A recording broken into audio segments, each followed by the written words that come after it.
गर्दैन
रणनीतिज्यूलाई अब म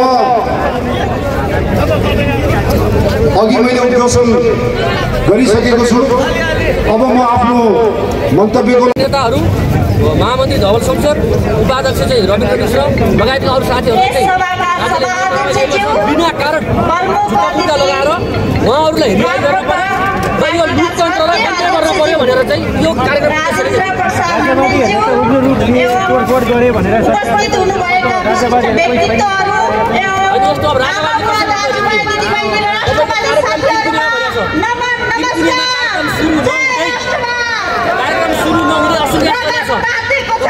गुमेमा 3 किलोबाट घेरा छ पुलिसले कोटेश्वरमा अर्को साइडमा घेरा छ, बानेश्वरमा अर्को साइडमा घेरा छ। गुमेमा कार्यक्रम भयो, 3 किलोबाट गोली हान्ने, छतबाट गोली हान्ने, ग्यास हान्ने, अन्त ढुङ्गा हान्ने छतबाट, अनि राजावादी सङ्घर्षमा भए यो त एउटा गरेको डिजाइनमा गरेको कार्यक्रम गर्ने भने त्यहाँ सही सूत्र रूपमा निस्केका जनता थिए। माओवादीका एमालेका काङ्ग्रेसका जस्ता कार्यकर्ता हुन्थे, अराजक हुन्थे भने त्यहाँ कयौँ पुलिसको ज्यान जान्थ्यो, तर राजावादीका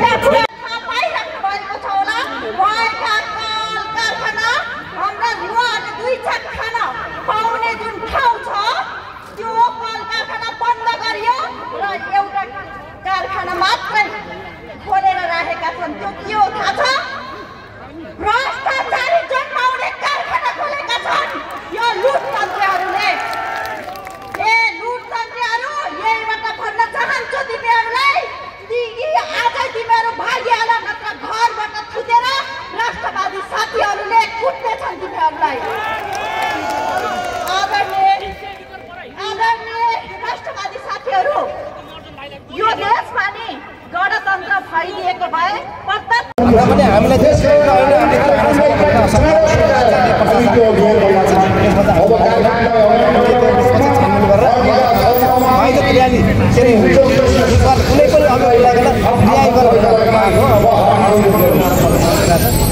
अब केही समय पछाडि कथाले के गर्छ हस्त धन्यवाद।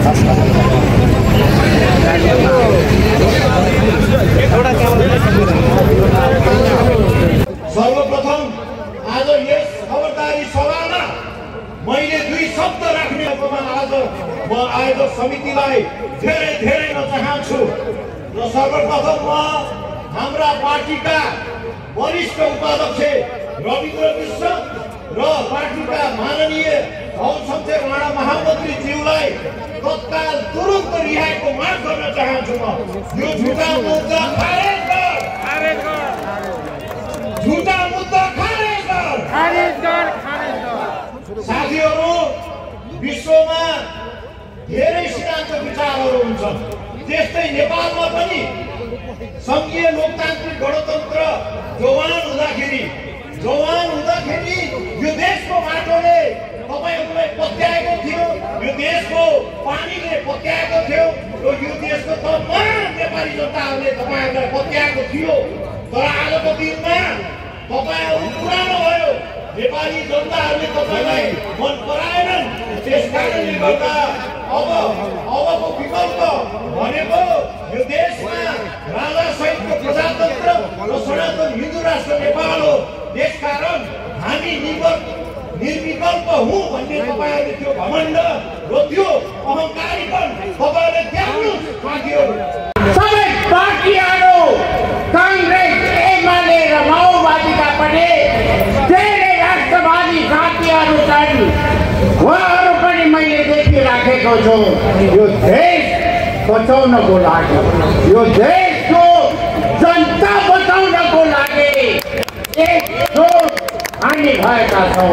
मलाई विश्वास छ यो तस्करले चलाएको सरकार, यो भ्रष्ट सरकारहरूलाई जडबाट उखाडेर फ्याँक्छ। कांग्रेस, एमाले, माओवादीका मित्रहरूलाई पनि भन्छु, 2 दशक भइसक्यो यो देशलाई यिनीहरूले 5-5 चोटि 4-4 चोटि प्रधानमन्त्री भइसकेर चलाए। के दिए राष्ट्र जनतालाई?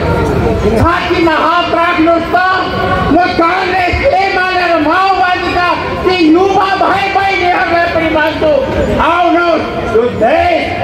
सबै हामी मिलेर सही दिशामा लगौँ। आज म तपाईँहरूको अगाडि म यो भन्न गइराखेको छु, देश समाप्त हुने तारगारमा पुगिसकेको छु। भ्रष्टाचारले चुर्लुममा डुबाइसकेको छ। आज म तपाईँहरूको अगाडि भन्छु, राष्ट्र देशको गभर्नर 1 महिना पहिला नियुक्ति गर्नु तयारी गर्नुपर्नेमा आजसम्म गरेका छैनन्। भाउ मिलाइराखेका छन्। यो पार्टीले खाने काङ्ग्रेसले कि एमाले खानेमा लागिराखेको छ। देशको अर्थतन्त्र चौपट भइसकेको छ। छानीकन छातीमा हाल्यो। म मेरा पत्रकार मित्रलाई पनि भन्छु, तपाईँको साथीलाई पनि बन्दुकको बटले हानिकन कोटी घाइते बनाइकन आगो लगाएको यही सरकारले हो। यो सरकारको भिजिलान्टेहरू परिचालन गरेर कैयौँ मान्छेहरूलाई अङ्गभङ्ग बनाएका छन्। म तपाईँहरूसँग यो माग्न चाहन्छु, यदि सरकारले उच्च स्तरीय आयोग गठन गरेर यो आन्दोलनमा हाम्रा डाक्टर धवल शमशेर राणा, महामन्त्री रविन्द्र मिश्र, जो मान्छे बीबीसीमा तपाईँहरू छातीमा हात राख्नुहोस्। म ओलीलाई पनि यो भन्छु, गृहमन्त्रीलाई पनि भन्छु, तपाईँहरू त 8 लाख पास गर्नुभएका थिए। यी विद्वान मान्छेहरूलाई लुट खसोट र उग्र बनाएको तपाईँहरूले हो। त्यसकारण निश्चय छोड्नु पर्छ, होइन भनेदेखि महँगो मूल्य चुकाउनलाई तयार हो। यदि जनता यसरी नै सडकमा आयो भनेदेखि 2 तहका दम्मका बङ्गलादेशका जसरी सत्ता पल्टाएर भागेर जानु पर्यो, यी नेताहरू, यी कम्युनिस्टहरू देश छोडेर जानुपर्ने दिन चाँडो आउँदैछ भन्दै सबैलाई म धन्यवाद दिँदै, यो आन्दोलन राप्रपाको मात्र होइन, यो आन्दोलन नेपाली जनताको अन्यायको विरुद्धको आन्दोलन हो। तपाईँ हामी सबै एक ढिक्का लागौँ, देशलाई मुक्ति बनाउनुको लागि एकजुट हो भन्दै बिदा हुन्छु। धन्यवाद। जय राष्ट्र, जय जनता। यो देशको मुटु भित्र दबेको आक्रोश अब फुट्छ। यो देशको मुटु भित्र दबेको आक्रोश अब फुट्छ। तिम्रा तागत र तिक्दमले छेक्न सक्दैनौ। यो ज्वालामुखी अब फुट्छ। यो ज्वालामुखी अब फुट्छ। सत्यको आवाज सधैँ बलियो हुन्छ। सत्यको आवाज सधैँ बलियो हुन्छ। मेटिँदैन कहिल्यै यो गाथा। सत्यको आवाज सधैँ बलियो हुन्छ। मेटिँदैन कहिले यो गाथा। भ्रष्टाचारी, देशद्रोही, आतंकवादीलाई अन्त्य गर्ने खाएका छौँ कसम र बाछा। खाएका छौँ कसम र बाछा। उति नै यो आन्दोलन अगाडि बढ्छ। जति रोक्न खोज्छौ उति नै यो आन्दोलन अगाडि बढ्छ। भ्रष्टाचार मुक्त नेपालको सपना अब साकार हुन्छ। भ्रष्टाचार मुक्त नेपालको सपना अब साकार हुन्छ। आदरणीय यस कार्यक्रमका सभापति महोदय र आजको कार्यक्रमका प्रमुख अतिथि राष्ट्रिय प्रजातन्त्र पार्टीका अध्यक्ष माननीय राजेन्द्र लिङ्गदेनज्यू र पार्टीका निवर्तमान अध्यक्षज्यू, पार्टी उपहार मार्छु भन्ने 5000 को जिम्मा लिनेले मञ्चमा बसेर भाषण गर्छन्। राजावादीले हिंसा गरे रे। अहिले प्रमाणित भयो सरकारी सम्पत्ति तोडफोड गर्ने, जडीबुटीमा आगो लाउने माओवादीको कार्यकर्ता भएको आज पुष्टि भएको छ। यस्ता भिजिलान्टीहरू प्रयोग गरेर झुटा मुद्दा लगाएर हाम्रा साथीहरूलाई थुनिएको छ। पार्टीका उपाध्यक्ष रविन्द्र मिश्र, माननीय सांसद डाक्टर धवल शमशेर राणा, पशुपति खड्का लगायत राष्ट्रवादी साथीहरूलाई थुनिएको छ। म सरकारलाई अपिल गर्न चाहन्छु, अनुरोध गर्न चाहन्छु, झुटा मुद्दा लगाएर थुन्ने कोसिस नगरियोस्। यदि यो कोसिस भयो भने आज बल्खुमा लाखौं, भोलि देशभरि हजारौं जनताले तिमीहरूको घर घेर्नेछन्। त्यो दिन तिमीहरू भागेर यी झुटा मुद्दा तत्काल फिर्ता गरियोस्। म आज यो विद्रोह किन भयो, यो विद्रोह किन आवश्यकता भयो? जनताका छोराछोरी क्याम्पसमा पढाएर राजनीति गराएर त्यही क्याम्पस बन्द गराउँछ। म आज सोध्न चाहन्छु, कति भ्रष्टाचार गरेको? लाउडा काण्ड कहाँ गयो? धमिजा काण्ड कहाँ छ? चेजेर काण्ड कहाँ छ? चाइना साउथ काण्ड कहाँ छ? एयरबस काण्ड कहाँ छ? घोटाला, सुडान घोटाला, ओम्नी प्रकरण, Budhi Gandaki, wide body, Gokarna resort, 70 करोडको सेक्युरिटी प्रेस अडियो काण्ड, नक्कली भुटानी शरणार्थी, ललिता निवास, 60 केजी सुन, 9 केजी सुन, सहकारी काण्ड, त्यसै गरी सर्प काण्ड, टेरामेक्स काण्ड, भिरकुटी मण्डपको भ्रष्टाचार, एमसेल काण्ड, नेपाल ट्रस्टको जग्गा काण्ड, मेलम्चीको खानेपानीमा भ्रष्टाचार, बालुवाटारको जग्गा कर्लप्पै खाने काण्ड, क्यान्टनमेन्टको घोटाला, एमसीसीका दलाल, नेपाल स्काउटको जग्गा बेची खाने अपराधी चोर फटा। त्यति मात्र होइन, यहाँका नेवार समुदायको गुठी बेचेर खाने यी दलालहरूले गुठी काण्ड र अहिलेको प्रधानमन्त्रीको गिरिबन्धु टी स्टेट काण्ड। त्यति मात्र होइन, कम्बोडियामा पैसा लुकाउने काण्ड।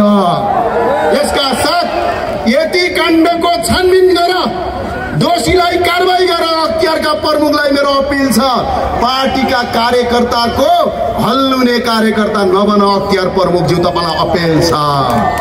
होइन भने राष्ट्रिय प्रजातन्त्र पार्टीले मात्र होइन, यो राष्ट्रवादीहरूले यो शक्ति अगाडि बढायो भने यी काण्डका नाइकेलाई जेल हाल्छौँ, थुन्छौँ र यिनको जमानत सर्वोच्च हरण गर्छौँ भनेर हामी यो आन्दोलनमा अगाडि बढेका छौँ। धेरैले भन्ने गरे आज देश बेरोजगारी छ, 80 लाखभन्दा बढी युवाहरूकाको देश देशमा भ्रष्टाचार गरेको छ, लुटेको छ। आवाज उठायो भने गोली हान्न आउँछ। यो तिमीहरूले आर्जिया हो, यो देश नेपाली जनता र राज संस्थाले आर्जेको हो, मार्क्स र लेनिनले होइन। यो जे मन लाग्यो त्यही नगर। आज बेरोजगारी भयो, अहिले गणतन्त्रमा धेरै उपलब्धि गर्यौं रे भनेर भाषण गर्छन् केही साथीहरू। म सोध्न चाहन्छु, भिरकुटी कागज कारखाना खै, हरिसिद्धि टेक्सटाइल खै, बाँसबारी छाला जुत्ता खै, बालाजु कपडा उद्योग खै, काँचो छाला संग्रहण केन्द्र खै, नेपाल क्युब आयल खै, नेपाल जुट विकास केन्द्र खै, सुर्ती विकास कम्पनी खै, नेपाल धरोड कारखाना खै, नेपाल रघुजी जुट मिल खै, नेपाल चिया विकास लिमिटेड खै, नेपाल कृषि आयोजना खै, विराटनगर जुट मिल खै, हिमालयन सिमेन्ट उद्योग खै, घरेलु शिल्पकार बिक्री खै, नेपाल कोल लिमिटेड खै, हेटौडा कपडा उद्योग खै, नेपाल यातायात संस्थान खै, बुटोल पावर कम्पनी खै, बिरगन चिनी मिल खै, कृषि औजार खै, भक्तपुर इट्टा कारखाना खै, लुम्बिनी चिनी मिल कारखाना खै, नेपाल रोजिन टर्बेन्टाइन खै, कृषि चुन उद्योग खै, नेपाल डिलिङ कम्पनी खै, नेपाल दूरसञ्चार कम्पनी खै। हुँदा हुँदा काठमाडौँमा चल्ने टर्ली बस खै, कहाँ बेचेर खायौ, यसको हिसाब किताब चाहिन्छ। आज युवालाई कल कारखाना बन्द गर्ने, उद्योग बन्द गर्ने, बम पट्काउने, आफ्ना छोराछोरी विदेश पठाउने, जनताका छोराछोरी नेताका छोरी युरोप अमेरिका, जनताका छोराछोरी खाडी पठाउने, अनि यहाँ आएर भाषण गरेर देशलाई बर्बाद पार्ने यी लुटेराहरूका विरुद्धको आन्दोलन हो।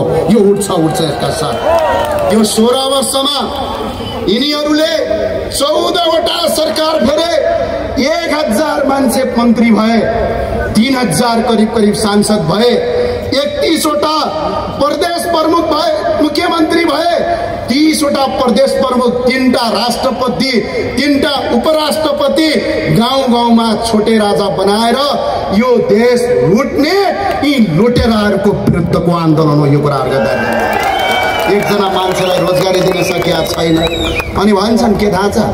म आज सोध्न चाहन्छु यो आमसभालाई, 25वटा केन्द्रीय अस्पताल राजाले बनाइदिनु भयो, तपाईँले बनाएको हो? कसैले? टिचिङ यिनीहरूले बनाएको हो? पाटन यिनीहरूले बनाएको हो? 5वटा विकास क्षेत्रका क्षेत्रीय अस्पताल यिनीहरूले बनाएको हो? 57-57वटा जिल्ला अस्पताल यिनीहरूले बनाएको हो। एउटा अस्पताल बनाउनु छैन, एउटा विद्यालय बनाउनु छैन, एउटा उद्योग कल कारखाना बनाउनु छैन। सिर्फ पार्टीका कार्यकर्ता पाल्ने, त्यही कार्यकर्ता लुट्ने, देश बर्बाद पार्ने, आफ्ना छोराछोरी युरोप अमेरिका पढाउने, जनताका छोराछोरीलाई यो त्रिभुवन विश्वविद्यालय गरेर ढुङ्गा हान भन्ने यसका विरुद्धको आन्दोलन हो। त्यो भावनाले भन्छु म तपाईँलाई, यो आन्दोलनको सुरुवात हो, यो आन्दोलनको सुरुवात हो। 15 गते जस्तो आज घुसपैठ गरेर काहीँ छिराएर यो आन्दोलनलाई भाँडौला सोचेका छौ भने दिवा सपना हो। हाम्रा स्वयंसेवकले च्याप्पै समाएर ढ्याक्कै पुलिसलाई बुझाउँछन्। त्यो कुराका साथ याद गर्नु होला। त्यही भएर सबै साथीहरूले 2 हात उठाउनुहोस्, आन्दोलनका लागि तयार हो, तयार हो। भ्रष्ट सरकार मुर्दाबाद, भ्रष्ट सरकार मुर्दाबाद, देश तोरै मुर्दाबाद। याद कर सरकार, एक दिन तिम्रो घर घेर्छौँ। यो कुराका साथ भन्दै बिदा हुन चाहन्छु। जय राष्ट्रवाद, जय नेपाल। म अब सर्वप्रथम आज हाम्रा पहिलो आन्दोलनका शहीद ठाकुर प्रसाद गैरेजीलाई प्रति म श्रद्धाञ्जली अर्पण गर्न चाहन्छु। उहाँलाई दागी प्रतिमा श्रद्धाञ्जली अर्पण गर्न चाहन्छु। उहाँलाई अश्रुघातले हानेर यो सरकारले उहाँको हत्या गरेको थियो। त्यस्तै प्रकारले म आज बलिया युवक, धेरै सपना बोकेर आएका युवक सबिन जोशीलाई श्रद्धाञ्जली दिन चाहन्छु, जो त्यहाँ आउनु भएको थियो। एउटा व्यवसायी पनि होइन, एउटा बस चालक श्रमजीवीलाई हत्या गरेको छ। म उहाँप्रति श्रद्धाञ्जली गर्न चाहन्छु। त्यस्तै प्रकारले युवा पत्रकार जसलाई गोलीले हानेर कोठाभित्र लगेर थुनेर उहाँलाई जलाइएको छ, पत्रकारप्रति पनि मेरो हार्दिक श्रद्धाञ्जली छ। यो हत्यारा सरकारले धेरैजना त्यहाँ 15 गतेको जुन चाहिँ आन्दोलन भएको थियो त्यहाँ घुसपैठ गराएर धेरैलाई घाइते बनाएको छ।